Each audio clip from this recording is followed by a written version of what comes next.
राहुल के घर में रोज़ सुबह के समय एक नौकरानी काम करने के लिए आती थी।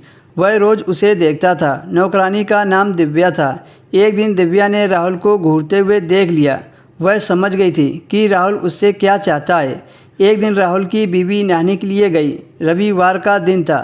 तभी दिव्या घर पर काम करने के लिए आई। राहुल ने गेट खोला और वो अंदर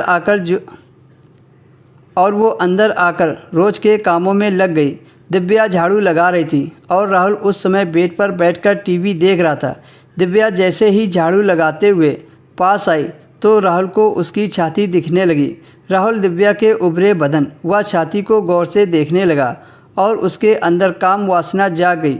जब राहुल से बर्दाश्त नहीं हुआ तो उसने दिव्या के ब्लाउज में हाथ डाल दिया। पहले तो उसने विरोध किया और बोली, मैम साहब देख लेंगी। फिर जब राहुल ने उसे समझाया कि मेरी बीवी नहा रही है, वो करीब आधा घंटे के बाद ही बाथरूम से निकलेगी, फिर दिव्या ने ज़्यादा विरोध नहीं किया और राहुल का साथ देने लगी। कुछ देर तक उसके बदन को सहलाया। फिर राहुल ने उसको छोड़ दिया क्योंकि उसकी बीवी घर पर थी। राहुल अब मौके की तलाश में रहने लगा। फिर कुछ दिनों के बाद राहुल की पत्नी को मायके जाना था। फिर एक दिन जब वह अपने पापा के घर चली गई, अब राहुल घर में अकेला हो गया। अगली सुबह जैसे ही नौकरानी घर पर आई तो राहुल ने उसको पकड़ लिया और गले में हाथ डालकर उसके गालों को चूमने लगा। वह भी राहुल का साथ देने लगी। राहुल ने एक हाथ से उसके ब्लाउज को खोल दिया और उसकी छाती को ज़ोर ज़ोर से दबाने लगा।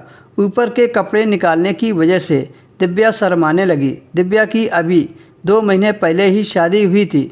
इस वजह से उसका बदन अभी टाइट था और शायद दिव्या अपने पति से संतुष्ट नहीं थी।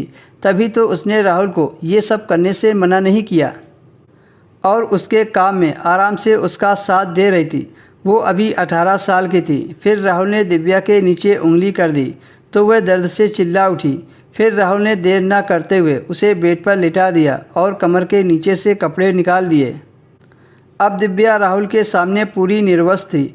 राहुल ने देरी न करते हुए दिव्या के ऊपर लेट गया और अपना काम शुरू कर दिया। कुछ देर के बाद वह दिव्या के ऊपर से हट गया।